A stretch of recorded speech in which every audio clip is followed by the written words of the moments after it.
அனைவருக்கும் வணக்கம். கவிநிலவு எஃப்எம்காக உங்களோடு இணைவது உங்கள் அபிமான நிர்ஷிதா. கபிஸ்தலம், தஞ்சாவூரிலிருந்து பேசுகிறேன். தலைப்பு: நேர்மையின் பரிசு. கோடை விடுமுறையில் தக்ஷித் தனது தந்தையுடன் பேருந்தில் பயணம் செய்தான்.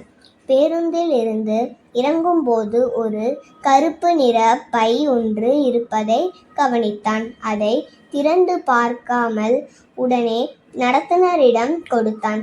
சிறிது நேரத்தில் ஒரு முதியவர் வந்து, என்னுடைய பையை எங்காவது பார்த்தீர்களா என்று கேட்டார். நடத்துனர் அந்த பையை அவரிடம் கொடுத்தார்.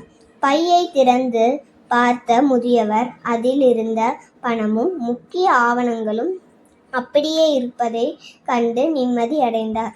தக்ஷித்தின் நேர்மையை பாராட்டி பரிசு கொடுக்க முயன்றார்.